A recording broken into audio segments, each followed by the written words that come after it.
नमस्कार बच्चों। आप सभी जानते हैं कि अब आपके पाठ्यक्रम में देशभक्ति पाठ्यक्रम को भी लागू कर दिया गया है। तो आपकी क्लासेस भी देशभक्ति की होने लगी है। तो अब ऐसा नहीं है कि आपको इसको नहीं पढ़ना पड़ेगा, क्योंकि इसको पढ़ेंगे आपको और इसके द्वारा आपको नंबर भी दिए जाएंगे। तो हम देशभक्ति क्रांतिकारियों में ये जो क्रांतिकारी के बारे में पढ़ने वाले हैं, 14 नंबर के क्रांतिकारी हैं जिनका नाम है चित्तरंजन दास। तो चलिए हम देखते हैं इनका क्या योगदान था भारत को आज़ाद कराने में। क्योंकि आप सभी जानते थे कि अंग्रेज़ों ने भारत को आज़ाद करा लिया, भारत को गुलाम बना लिया था। तो बहुत सारे ऐसे क्रांतिकारी वीर थे जिन्होंने अपना बलिदान देकर क्या है भारत को आज़ाद कराया था। तो चलिए संक्षिप्त रूप में देखते हैं इनका क्या योगदान था। तो चित्तरंजन दास जो थे ये एक अमीर घराने के व्यक्ति थे जिसने इंग्लैंड से वकालत की और बेहद शान से अपना जीवन जी रहा था। उसके पास सब कुछ था सिवाय एक चीज़ के, वह क्या था? आज़ाद देश का नागरिक नहीं था। क्योंकि सब कुछ उनके पास था लेकिन ये नहीं कह सकते थे कि हम आज़ाद देश के नागरिक हैं। जब यह बात उसके मन में घर कर गई तो उसने एकाएक अपने सारे सुख त्याग दिए और देश की स्वतंत्रता की लड़ाई में कूद पड़ा। यह कहानी है देशबंधु चित्तरंजन दास की, यानी इनका पूरा नाम क्या था? देशबंधु चित्तरंजन दास की। ठीक है। चित्तरंजन दास जी के पास सब कुछ था। उनके पास बहुत सी धन संपत्ति और सभी प्रकार की सुख सुविधा थी। सुख सुविधा का मतलब कि ऐशो आराम। ठीक है बच्चों। वे चाहते तो आराम से अपनी वकालत पूरी करते जब तक बाकी लोग देश के लिए लड़ते रहते थे। ठीक है। वे चाहते तो आसानी से दूसरे देश में भी जाकर रह सकते थे, परंतु इन सब को उन्होंने त्याग कर अपने देश की आज़ादी के लिए उन्होंने सोचा। क्योंकि देखो उनके पास इतना पैसा था, अगर चाहते तो किसी दूसरे में देश में जाकर जब तक भारत आज़ाद नहीं रहता तब तक वहाँ पर रह के उन सुख सुविधा का लाभ उठा सकते हैं, लेकिन वो अपने भारत देश से प्रेम करते थे। उन्होंने यह देखा कि उनके देश की आज़ादी उनके लिए है। वे अपना सब कुछ त्याग कर देश के लोगों के लिए काम करने के लिए जुट गए। C.R. दास है ना इनका संक्षिप्त नाम है। चित्तरंजन दास ने देश की आज़ादी में योगदान दिया था। वे देश की राजनीति में वर्ष 1917 से सक्रिय हो गए। वे स्वदेशी के बहुत बड़े समर्थक थे।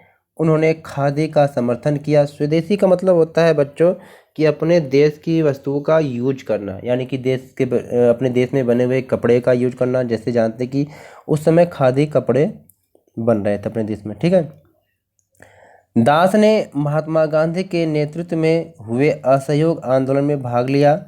वर्ष 1920 में वे अपने जीवन की सुख सुविधाएं त्याग कर देश की आज़ादी के लिए आगे आए। ठीक है बच्चों। और उन्होंने क्या किया कि वकालत भी छोड़ दी। उन्होंने अपनी सारी संपत्ति मेडिकल कॉलेज और महिला अस्पतालों को दान कर दी। उनकी इस दानशीलता के कारण ही जनता इन्हें देशबंधु अर्थात देश का दोस्त या बंधु कहने लगी। यानी बच्चों अगर आपसे ये पूछा जाए कि चित्तरंजन दास को देशबंधु क्यों कहते हैं, तो आपको ये जान लेना चाहिए कि इन्होंने अपनी सारी संपत्ति को क्या किया था? अस्पताल में यानी मेडिकल कॉलेज और महिला अस्पतालों को इन्होंने दान कर दिया था, जिसके कारण जनता लोग इनको क्या है, दानशीलता के कारण ही इन्हें देशबंधु यानी कि देश का दोस्त या बंधु कहने लगी थी। ठीक है बच्चों, आगे देखते हैं। असहयोग आंदोलन के दौरान जिन विद्यार्थियों ने स्कूल छोड़ दिए थे, यानी कि जब हिस्ट्री आप पढ़ते हैं तो वहाँ पर असहयोग आंदोलन आता है जो महात्मा गांधी जी के द्वारा 1920 में शुरू किया गया था। इसमें यह था कि हम क्या है, अंग्रेज़ों का सहयोग नहीं करेंगे। तो बहुत सारे लोगों ने क्या स्कूल कॉलेज छोड़ दिया था और वकील लोग क्या है वकालत छोड़ दिए थे। ठीक है।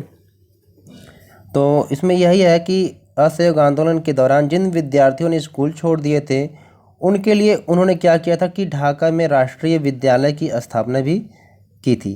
लेकिन कारण क्या था प्यारे बच्चों की, ये असहयोग आंदोलन जो असफल हो गया था। कारण क्या था कि जो लोग स्कूल कॉलेज छोड़े थे उस ऑप्शन के रूप में उनको क्या है स्कूल कॉलेज नहीं मिल पाया सही तरीके से। जो वकालत छोड़े थे उनको वकालत करने के लिए जगह नहीं मिल पाया था। फिर वो लोग वापस धीरे धीरे क्या है अपनी जगह में चलने लगे थे। तो आंदोलन के दौरान उन्होंने भारी संख्या में स्वयं सेवकों को जमा किया, दोबारा गया बच्चों, है ना, और खादी विक्रय कार्यक्रम को भी बढ़ाने में मदद की। ब्रिटिश सरकार ने असहयोग आंदोलन को अवैध करार दिया और चित्तरंजन दास को गिरफ्तार कर 6 महीने की सजा दी। उनकी पत्नी बसंती देवी असहयोग आंदोलन में गिरफ्तार होने वाली पहली महिला थी। यानी बच्चों यहाँ पर अगर आपसे पूछा जाए ना कि असहयोग आंदोलन में गिरफ्तार होने वाली पहली महिला कौन थी, तो आपको ये पता होना चाहिए कि चित्तरंजन दास की पत्नी बसंती देवी थी, जो असहयोग आंदोलन में गिरफ्तार होने वाली पहली महिला थी। ठीक है, आगे देखते हैं।